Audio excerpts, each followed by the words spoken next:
اجي حزكم بريا برنامج دياسبورا سباسيا بابي خويه هجابكم كونيزي 20 سالن دقل منا وكو بافك دمن قل من تعاملنا كاس كارن بجم وكو نيزكترين حوالي منا شافت شافي غزالا روكي سورغلا دلم بو دریا کلا دلم بو دریا کلا وان شافت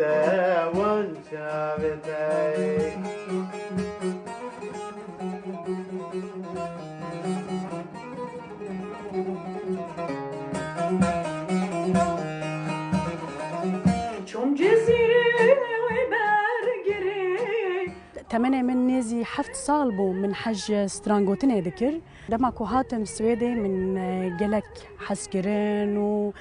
بشجري جبابي خور جرت داكو از بكاربم اجي شوناوي للسركارن خوين هنري بردوام بكم جبركو حسكرنا من جملتي من يك كردرا جلك بهذا وجي كردستان رجيهر وصا من حسكر هنرا من دا وكو بيامن بهز حسكرنا من جي زمان كرديرا جي جنا كردرا جي موزيكا كرديرا دستران وهالبستن من ده هبن هيفي دارم ام ده برنامج دياسبورا ده بهتر بحثا جيانا خو بكن بهتر بحثا تجربه خويا مالباتي بكم بينري مبن لا سليماني يا لو شويناني كم ترجعان لا كرمانجي بويا يعني بركوتن يعني نبر يكوتن يعني نبوي لقلواني بكرمانجي قصدا كان كدلي نارين فقيد ديناسن بلام كدي او شويناني بكرمانجي قصدا كري يكسب دلن او باوكي منرمن جودي او زور كسيكي ناسرا ودنگكي تايبتو خوشا ام شو هردو كان ليرن هردو كان ميوانن هنقلكي بخيراتن ما مساجدي قلك بخيراتن دسبيكي كاري هنري دناف مالباتات از زانم مالباتك هنريه مزن دسبيك بما مساجدي بويا لتا دسبيكر انجي بري توجي هنر هبو دناف مالباتي ده از بني بري من باوكي من قراني بيجي كي قالكي بنافو دنگو احمد فقا دغوتانه د خورتانيا خوا لقال نمر عارفي جزيري قوتيا ونجي هنا وينا جمع هنا قو عارفي جزيري بطنبور جريدة وابي استرانديا قراني بيجي جزيرة بوطاجي قال لك نزيكي ويبون او جي ام بخوجي عسلي خوا خلكي جزيرة بوطانا لديركي وكو جنجكي مجي وكو جنجكي ولا زوقا كيف ما هبو قهداريا دنگي بابي خود كر دنگي بيجي خوش بو بابي من زو فير بو زو دقت كرجو من دنگي مخوشة جار بجار من بيرا قراني مدقوتن يعني وكو ريفرنج يعني بيرا مقوري سروي أصطي از وكو خور تجنجي كي بيجي هنار حسكر وازرابوم وبدس يعني هنر وكو هبي يكم ستراناتا د سالن هشتيان دابو بيكو تاوكي بيجن بروفيشنال تا سترانغوت بروفيشنال از باورم يعني ناي بيرام سري صات تشستران بو وكو بروفيشنال لا امجن ستران فلكلوري تشسترانا فلكلوريا خوش جا امجن حسن الجزيري انا عارف الجزيري من دنجي وبراستيجي بشيوكي بروفيشنالي من افازي واكريا عارف الجزيري يعني بجن اما نجيران لجيراني يعني يكشوا قرانيه جو ام بجن كيف ام بيدهاتا ومقلك خوش دكت او قاسي هنر دناف مالباتا ودا كور بويا وبابت تا وباشي نارين خانم جي بشتي تا انجي دقلتا ناها استرانا دبيجت ليتو رابور دبيجي سترانغوتن بومن هوبيا بله چما نبو وكي دبيجن بروفيسيون چما نبو بيشاك يمن لبر من يعني خندنا جامعه زانينغا مدخوند جغرافيك وديروك مدخوند ما مصطابهم من بيوستي او نبوم هرم شاهيه وضاوطه جبو جيانا خا سر مسترانبێژە کورد ینی مەجبور بوو دەنگبێژە کورد هوەرمەندە کورد هەمیژی سەرێ سەدی نەوەتونە ینی چێ ئەوێ وا تونەنە چێ ئەم بژن شەهادێ بلند تونەنە گو ئەو بکە ژیانەوە هەمی سەر داوەت و سەر ئەوە ینی هەمبی هوەرمەندێ مەژی یەگو ماین و یەگو چون بەردڵوانیە خودێ هەمیژی فەقیرە يعني جيانا واتسر وأبي يا من نه نارم خانم يا تجي هوبيا يجي هوبيا أنجي زيادة ترى از هوبي نبینم سروی آستا کو استاد بردوام دکم نه هوبی نبینم حز ناکم هوبی به حز دکم گلکی بجدی اللي کارن خویه هنری لسروی کار بکم جه هنر گلک حز دکم جه موزیکا کردی گلک حز دکم و حز دکم هر سال کم برهمك يمن بجواني جبو تماشاوانان را وقودان را بلاف بكم بله لقالك كاس جي دبيجن من بري برنامجي كي دبيجن دقال كسن كوبراستيل دنجة تحزت كان دقال وانا خفتم هميد بيجن دنجة كي تايبت دنجة كي سنجين وكساتيا كسنجين لكيم درت كذا كيم مرو نارين فقيد بين السر شاشة تما وساعة دو أجرن وين هنا أجرا يكم أوكو جبلي كارن هنري وكو هندزانن من لسر آستا خوندن من ماجستر بدست خوا آني دواره ياسادة International Public Law دقل Human Rights لهر دوزانن جهن ستوكهولم يونيفرسيتي و ستودترن هاي سكول كوليدج لو يدري من خوندنا خوا من خلاص كر ونهاجي جيك دائرين هري مظن لولات السويدش سويدش ميغريشن ايجنسي لو يدري وكو كارمندك يوان از روجانا 8 ساعات كاردكم راستا روجانا والكلاكاويتو دايك مجي من دوزارو كان رونيا وهيلينا نهاجي او لما تماشدكن و دما كورونا ده حزدك ويا كي جيبيجم كو دنج وشوازي ستايل من موسيقى از دبينم بهتر بو كونسرتين مزن يعني حزدكم براستي بهتر دناف كونسرتين مزن ده بجدار ببم دما كورونا ده مكاري بريا ريكستياتن او جين نافندك جلك مزن يا ناف دولتيه ولات السويدين مد كونسرتين جلك مزن لسر استا اوروبا والسويدي بريا وان مد كونسرتين جلك باش ما انجام دان و او کنسرتی لسر آستا جهانی یکی نوروزه لسر آستا جهانی لقناه ام بی سی پرسیا هات بلاف کرن جبونیزی 40 میلیون بینر لسر انصاری حمی جهانی هات بلاف کرن و یا دیجی voice of change دنگ گورینه او هنرمندن کو هنر وان باندور کریه لسر جواکی وان دعوت کرن و ما بستران كردي أزدوك كونسرت ده بجدار بوم. واتتو دماغك قالك زاد لسر كليب تشكرني لسر هف باي فينان سروان كاران قالك دماغه نابي تخازي كونسرتين مزن ين كاريجر. بيجومان. يعني تشتغل بروفيشنال. تشتغل بروفيشنال. ما مستجودي نارين يعني بوتن نارين بوما نارين فقيه نا نارين حفت صالية كيف أبى سترانغوت نيانجي هنريته وبافكي باجي دبيجا اس بشتافانيا تتكم ورا وصاب جاركي سيد جاركي من الكار هاتم مالي اوجي لمطبخي اريكاريا دايك خدكي امان و اوان شاد باقشتكي مدي سترانك عربي سترانك ولا وها جراني ام كلثوم دوغوت اجي دو دقه صدقه البجدري ساكنين از هاتم من هم بيسكر مگوش ايرو بيدا وتبيبي دنگ بيش وبراسيجي يعني هلبت زيركه يارمتيكر ويعني اسر فرازم وقال لك بختورم جي جو نارين يكي مثلا هم زيرك دخوندنا خدا هم دعوة خدا ودهنري خدا يجي زيرك بوتا باشتر بوكو هنرمندكي پر باش با انجي لخويندنا خوا باش با كيجان بوتا جرين هردو ازبني هردو بهذا جري داينا هنرمند يعني دنجي خوش يعني لازمه خدمته هنري خو بكي شان دو هنر خويا كردي بكي قناخ هبون دم هبون كتبيجي از بيجم او دوري هنري بويا قالك وكيد بيجن دجيانا روجانا دا قالك مجوله نارين نظام يعني از دو مسيره الدجي ويد سكنم يعني نارين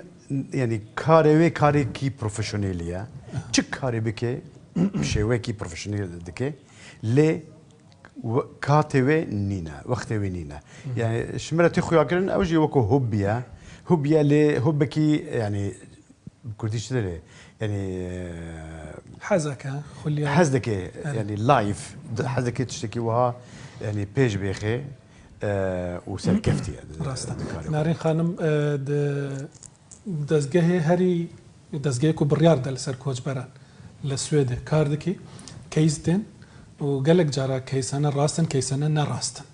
وەکی هونەرمەندێک هونەرمەند و ماڵباجی هەمی هونەرمەندن بۆتە نەزەحمەتە و بڕیال سەر چارەنووسی خەلکێ بدەیت و هەڵسەنگاندنێ بۆوان کەیسام بکەی هونەرمەندبوون دل و عقل دل و مەژی چاوە باڵانسی چێت دوێ گاوا کو ئەس بڕیار دەدەم ڕاستی پێویستە کە مرۆڤ بە دل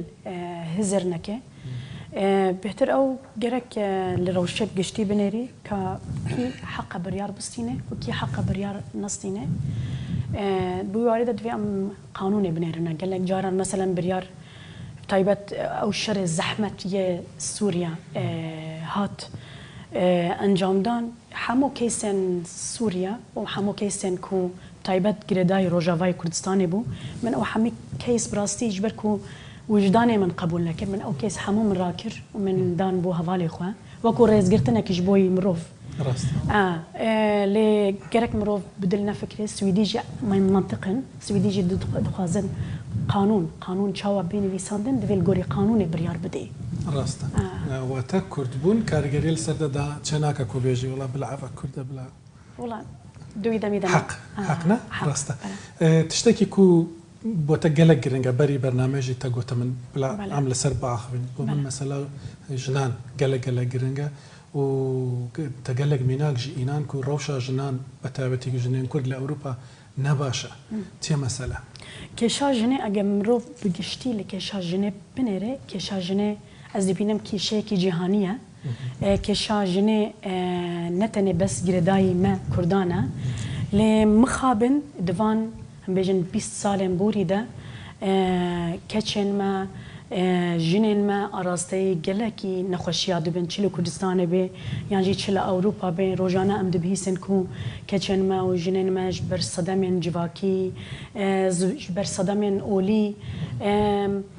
ژبەر سەدەمێن ئەم بێژن کو ئەو جیواکە کو ئەو تێدەنە ئاراستەی گەلێکی پرۆبلێم و کوشتن و تەندوتژی دەبن ji bo vê yekê rastî ez gelekê xemgîn dibim her dema ku ez dibihîsem jinekî an afretekî çi li Kurdistanê bê yan jî çi li welatê Swêdê bê tê kuştin gelek bilind gelek bilind gelek bilind karim wekû rêjeş te re bêjim 2 sal piştî korona sê grûp hene ke mezinin mixabin ku em Kurd di nav van her sê grûpa de pilê yekemîn digirin Kurd, Sûrî, Efganî Kutundîje dijî jinan bikardînin li Swêdê bikardînin beramberê keç û afret halet gihane zêdeyên 3800 halet sala 2021 geleka rêjek gelek bilind e berê çend bû yanî berê kêmtir ji nîvê wê bî berê te gelek kêm dibihîst ku hebû mixabin me dît ku Fadîmê hate kuştin piştî vê pêla atîşî hate kuştin niha em dibînin halet gelekî yanî xerabtir e roj gelekî xerabtir e ez hêvîdarim û min behsawiyekê jî kir digel bavê xwe hemû malbatên ku têne Ewropa çi li Ewropa bin yan jî çi li Kurdistanên bin meselên olî meselên civakî nekin dê perwerda malbatê de yanî bi wî rengî zarokên xwe perwerden nekin hewl bidin bihtir ez her gav dibêjim bavê xwe spasdarim jî bi rastî ji bo wî ku ew yani ez keçawî me bi rastî lê kulmek bihtir hezkirin kulmek bihtir hezkirin û em bikaribin bi diyalog bi xweşî em digel zarokên xwe kêşeyên xwe çareser bikin mamosta Cudî gelek cara henek û yani keçên Kurdin li Ewropana dixwazin karê hunerî bikin dixwazin wekî dibêjin tiştekî bikin ku bi dilê wan e lê dayî bab ditirsin ku li ser wan gelek kes biaxive wekî dibêjin heyayê me biçe او مثلا ناموسێمەیە خەڵک وێ سەر باخ کێشا ئەزبنی کێشا ینی ئەمەژن دینداریە مالبات ینی مخابن ینی کورد ئێمە وەکو مالبات قەت مەسلەی دینی بۆ من نەبووە کێشە وەکو مالبات و ئێمە وەکو خۆرتی مالباتێژی گەلێکی ڕێزگرتن و حرمەتی دایکی خوا و خوشکی خوا و کەچێ خوا ئەم دەکەن ینی وەکو هەڤاڵە گەلێکی گرینگە ئەو مالبات ئەو سەدەماوی چییە سەدەماوێ من وەکو خۆرتێکی ڕەوشەنبیر خوندەوان ez büçavî il xuşkê xwe nêrim, il büçavî il keça xwe nêrim, il büçavî il keçê Kurda jî dinêrim me û bixwînin û xwendin gelekî girîng e gu keça Kurd bixwîne û şehadekî bilind bi dest weriye. Lê wekû mixabin malbat hemîne wekû heve. ڕاستە ئەگە vegerin ser mesela hunerî سترانك هەیە تو دخوازی سترانە خوا چێکەی بەڵاوکەی هەنێک تێست هەنە هەنێک قۆناخەنە ئەو کەسێن کو بەری خەڵکێت تێست دکەن ئەو دوان قۆناغەندە هەفکاریاتە دکەن کینە یەکەم کەس باوێ منە بەڵێ وەکو هەلبەست دەماک و هەلبەستێک پێشمرە پێشکەشکردن ئەز هەرتم ڕەیاوی نیریناوی دخوازم نیریناوی gelekî min ji bo min giring e û kesê duem hevjinê min Elî ye silav û rêzin min jê re hene Slavê me jî hê dibêjin huner wekî dibêjin müzîsyenekî pir baş gelek ez nas nakim û ez hertem hewl didim bi rastî ji bo hunera Kurdî tiştên baş karên baş helbest digel awazê guncayê bêda ku ez bikarim bi stylekîn û bi rengekîn û hertim tiştên xweş û ciwan ji bo miletê xwe pêşkêş bikim bi rastî ew jî armanca min مامۆستا جودی di nav Kurdan de dibêjin bav dixwaze kurêwî li wî pir baştir be Yemen بعکسی te beaksine xwazim keçan baştir bêj kur niha narîn li te baştir e de huner de anne narîn zîrektir e bi rastî jî zîrektir e zîrektir yani wekû hunermend wekû hunermend wekû goranî bêjî narîn gelekî zîrek e em bijin ew ê deng de solo deng de tiştî wisa gelek ji min zêrektir e yani hindik parçeyê müzîkê dixwîne min nikarim yani yemen beşî folklorî zîrek yê beşî teknîka zêde em bijin bi gupkar tenê û folklor jî dizane zîrekê folklor e jî lê wekî dî û çi guhdarî jî nekiriye em bijin müzîka cîhaniya Tirkî an Erebî yani hindekî yani wekû min guhdarî kiriye ew jî guhdarî kiriye lê dengê wê yani stylê wê rastî yani ew performansên ku wê hebûne di konsertên mezin de ku behs kir hebûye ku tu rûbinê bêjî bi Xwedê ev bo min zehmet e hebûye nerê xalim ya te tiştekî wisa heye ku bêjî ev bavê min dikare bike ez nikarim bikim di hunerê dengê wî yê çiyayî xwezî min dengê wî yê çiyayî heba bikariban li ser ew tona bers ew dengê resan ew tona bers ku ew dixwîne miqam û stranên me yên galerî folklorî xwezî mikariba wî stylê behtir xwezî te karîba pêca niha hûn dixwazin tiştekî bi hev re bikin karekî be ew dengê çiyayî û dengê taybet ku wekî te got Kulsum dengê konsertan holen mezin wê çi lê çêbe narîn dixwaze tiştekî wiha profesyonel yani tiştekî kulturî folklorî yek an du an sê goranî wekû du wêt ez wê bi hev re bikin fikrekî gelekî balkêş e hez dikim mesela aborî jî tizanî lê pêşerojê re ew program li pêşa me heye ne zehmet e bo te çûkî te digot berî bernameyê te digot narîn bi zehmet e gelek wekî dibêjin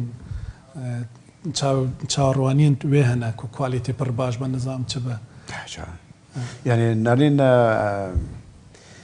ji bilî got yani em bijin folklor dixwîne ji bilî got ew ê jî yani hez dike cana rexna jî li me dike baba dengê te li verê ew baba nizam çi yani ez guhdariya wê xwe jî rexna qebûl dike qebûl dike gelekî zehmet e qebûl nake ez jê qebûl dikim rastî jî ez jê qebûl dikim rast min dixwaz bi rastî bêjim niha 20 salin tu stranat pêş hunermendî piştî 20 salat yani eger te biryar da ba carek din te biryar dida ku bi 20 stran bêj anna lê destpêkê de تا گوتە من تا گوت ئەس فێ مەسەلێ بە تشتێکی پرۆفسیۆنێل دەبین و بۆ من گەلە گرنگە 25 ساڵی دەبە یۆبیلە وەکی دەبێژن زیوەی نەم دەبێژین توازی تشتێکی تایبەت بکەی بۆ 25 ساڵ یانژی لەسەر نەفکریتانە هەموو جار هەوڵ دەدەن تشتێن باڵکێش تشتێن جوان ji بۆی تەماشەوانان ji بۆ گۆدارن دەنگن من ez pêşkeş bikim di ajenda û programên min de gelek karên baş li cem min hene ku hêşta min belav nekiriye lê wekû bavê min got mixabin em Kurd hunermendên Kurd taybetî ku li derve dimînin heta ku em karekî dikin bi rastî bi gelek zehmetî karên gelek baş karên gelek baş dirê de hene û ez ê her berdewam bim da ku ez bikarim bêhtir xidmeta hunera Kurdî bikim. Me besta narîn ew narîn karê wê nekarê profesyonelî çawa nekarî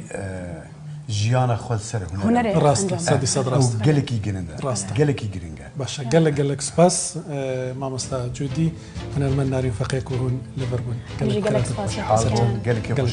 gel roda û gel cenavê tu gelek spas. Spas بۆ ئێوەش کە تاسە لەگەڵمان بوون ئەمە دیاسپۆرا ئەم هەفتەیە بوو هێڵی گەرمی دیاسپۆرا لەسەر شاشەیە پێیان بنێرن دەنگ تێکست وەی وەڵامتان بدەینەوە تا هەفتەی داهاتووش بێ بەڵابن.